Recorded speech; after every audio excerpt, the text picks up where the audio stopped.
Well, in Sedgwick County, we did see record turnout for a primary statewide election last night. We had over 90,000 people vote in person just on Election Day.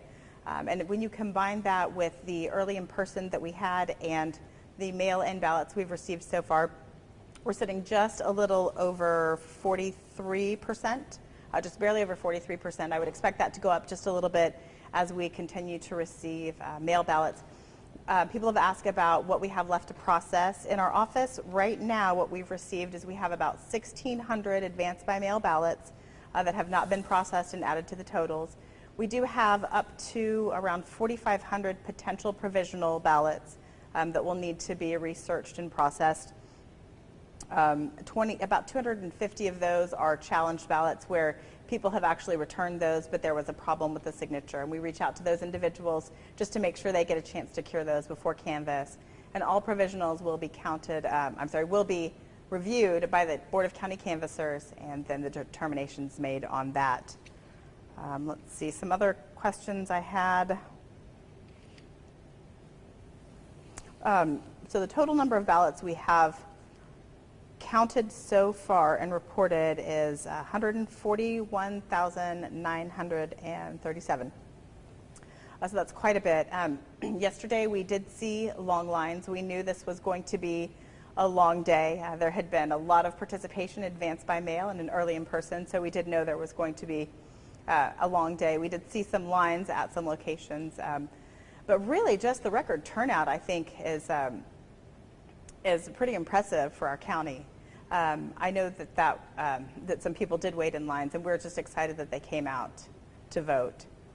Did you have any specific questions that I can address? Yes.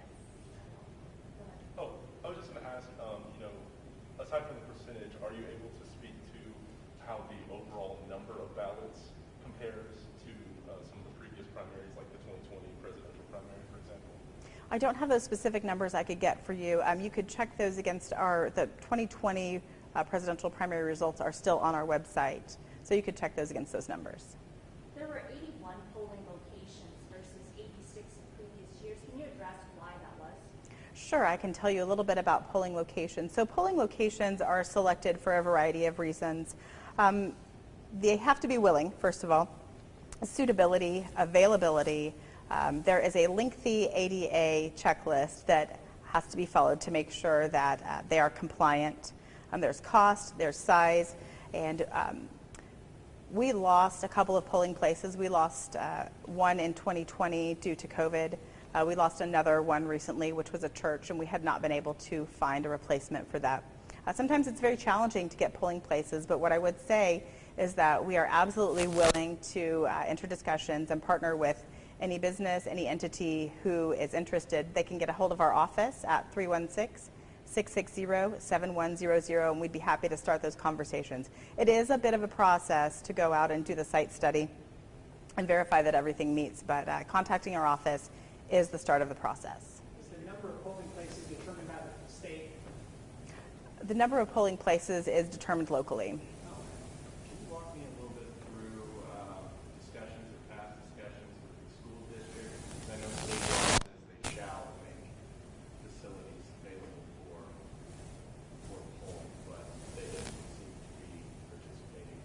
So I am aware of that statute, and one of the requirements of that statute is that we would notify them that we have need for that. And so that is something that I am looking into. We'll be talking with our partners at the school district and see the feasibility of some of that, what availability they might have. We definitely want to be good partners with the school districts, but I do intend to contact each of the major school districts here in our community and start those discussions. I know you said you were excited to see some of the people turn out, but the last county voter cast their ballot at 9:45 at Linwood. What do you need to do as far as making sure that in November we're not going to have the same issue? Would you characterize that as more of an issue on machine malfunctions or a shortage of poll workers, or what exactly was that, and what do we need to do to get ready for November? I would say the characterization of the length of time is that there were just a lot of people that came out to vote. Again, this is unprecedented. We did have shortages in a couple of sites. As soon as we're made aware of shortages, if we have additional election workers and they're requested We do send them out, and we did deploy several, but we did have a handful of last-minute call-outs as well. When you're dealing with between 500, 600 election workers, definitely things happen. People get sick, family emergencies, but we want to do everything we can. We would like to get some more election workers on board. Anybody who's interested in being an election worker, we would ask to contact our office.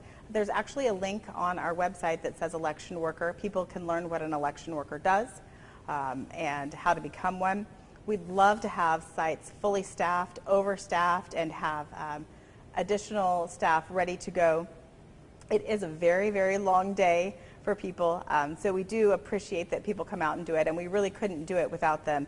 But they give several hours a day, sometimes 16, 17, even 18 hours a day, and it's a long day, but we would love to have more people interested. Commissioner Howell mentioned that in previous years, 800 poll workers have been employed to be at these polling locations, and you just mentioned 500 to 600. Do you think you were understaffed? 800 is typically what we would see for a general presidential election. Do you feel like you were understaffed yesterday? If yesterday's numbers end up being like a typical presidential general election, then yes, we could have used more staff. But staff, there has to be enough staff and enough equipment to operate the site. And again, the site layouts are designed specifically based on those regulations, ADA we talked about. So we'll be looking at those and seeing what else we could do, what changes we could make if necessary. And then were the poll workers able to pick what location they were at, or were they assigned just throughout to kind of even out all the polling locations? There is a process for assigning poll workers, and it's actually in statute for election workers. And so there's that process that we try to get them as close to, well, at their home location if possible, or as close to their home location.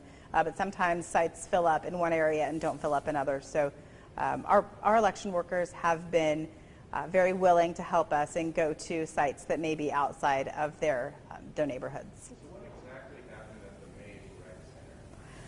The Mays Rec Center. So last night, around 20 minutes before the polls closed, 2 election workers went outside and announced to voters in line that they needed to go to another polling location and they had 20 minutes to get there. That decision was wrong. That decision was not made in conjunction with my office, and the election workers had no authority to make that decision. Once we heard about the decision and that happening, we did contact those election workers to find out what happened. We immediately contacted all of our other polling locations to let them know that if they received voters from the Mays Rec location, that they needed to note where they were coming from, and that those ballots that were being cast provisionally would be looked at and addressed appropriately. How many votes? Yeah. So I can tell you that based on the reports that we heard, it could have been up to 150. That was someone's estimate, visually looking at them. I know from one site, the closest site, they did say they received about 70. So then will these workers be reprimanded or not be able to work in future elections? We have spoken to the election workers, and we will take that as an internal employment matter. So we've got possibly 80 people who maybe are unaccounted for there. What caused this? Why did they do it 20 minutes before? I don't seem to have an answer to that yet. The election workers made the decision to tell people to go to another site, and that decision was wrong. When did they tell you? When were you alerted so that you could alert the other poll location?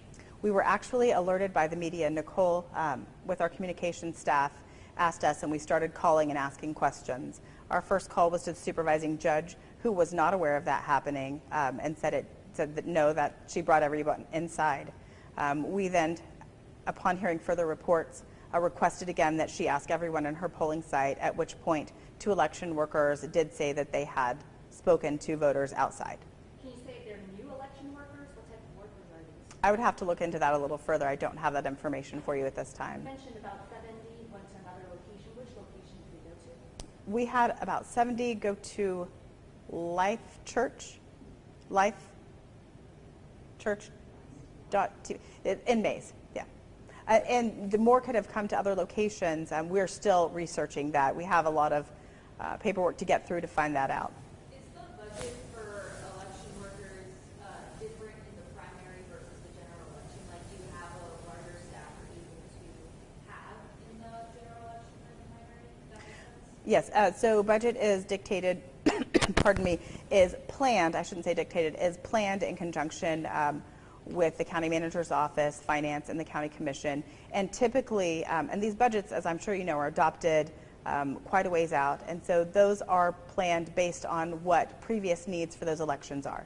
So on June 28th, you told the county commission that you were preparing for 65% turnout, planning for projected 50% turnout. Now we're hearing it was around 43. So if it was projected, like why were the lines still so long? Why were there still all these problems? The preparation was for 50% to 65% turnout. Lines were long at some places, lines were not long at all places, and so we will be looking at the distribution of polling sites, the distribution of workers, and we'll be digging into that a little deeper. One thing that Commissioner Howell pointed out this morning, early voting, there were only 3 days. I guess in the past there's been more days. Are you going to try to extend early voting, trying to get more people to do their early voting? Typically in a statewide primary or any primary election, there's 3 days of early voting. On the general, there's 5 days. We do have 5 days planned for the general, but I will be looking into what it might look like to expand that. State law allows us to do early voting within a set time frame, and we don't use voting centers for all of those days in that time frame. So we will be looking into that and see what that might look like. And the election office was open prior to those 3 days as well. Correct. Election office was open. Let's see. I'm trying to think of the date. So Wednesday was the 13th. It was the Monday following the 13th, and was open for 2 weeks and then until noon on Monday of this week. Can you address some electioneering concerns that we've heard from voters and viewers? Some churches, I guess, had pamphlets that were displayed that were for an issue or against an issue. Can you address electioneering? Was this an issue? Have you been hearing from your voters, and what did you guys do to remedy it? So we did hear about the specific pamphlet. Our supervising judge removed those. Anytime we do hear an issue about electioneering in a polling site, so that's something that we need to address if it's in a polling site, whether it's a shirt someone's wearing or something that someone sees laying around that might cause a problem. As soon as we're notified, we contact the supervising judge and we take appropriate action. Anytime anyone sees anything that looks like electioneering in a polling site, we would encourage them to report that to the supervising judge on site. Pardon me. Anything on the property within the 250 feet, we do try to take care of as well. A representative for Secretary Schwab's office today said there should be a concerted effort around the state ahead of the general election to recruit more backup poll workers just to be on call to disperse, because in Sedgwick and Johnson County both, there were some longer than expected lines, some more absences as far as people calling in. Do you believe Sedgwick County currently offers poll workers enough to incentivize people to come out and work the polls? Because it's pretty thankless. I was out there when, as that site was closing down, people have been there since World War V. I know I'm talking to you right now, but can the county be doing more to incentivize people to come out? So that's a great question. There's a couple of items for that. The first thing is that we currently offer only full days. And the reason we offer only full days is because it's really hard to get enough workers for a full day, and if we offered half day, we would need double. But full days, that is a very long day, and it's difficult for people. So we will look in to see if there's anything we can do about that. I'm not sure that's something we can remedy immediately.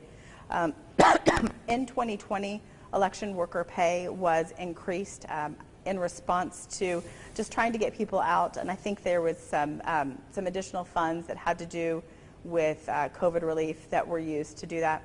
Those funds were no longer available, so we have been making an effort to see what we can do to raise election worker pay a little bit. I made a request to the Board of County Commissioners, and I know that that is being considered in their budget.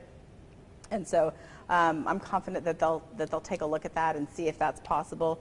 We, pardon me, But so election worker pay, I think, and election worker long days is definitely something that could incentivize people. But really, a lot of times I think people just want to come out and serve. And we take reporters too. So you guys can all sign up if you're not on duty that day.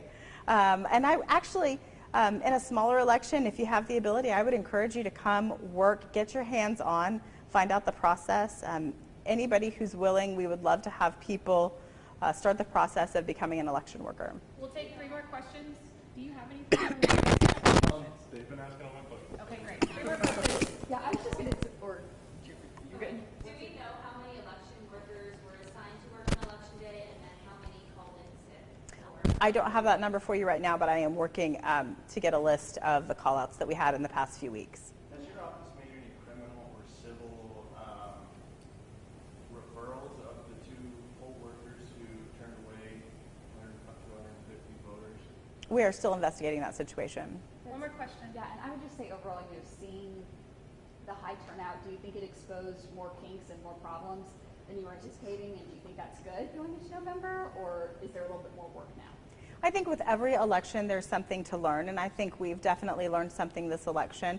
We'll be debriefing and looking at all of the things that went right and all of the things that went wrong. Definitely voter engagement, voter participation, voter turnout went right.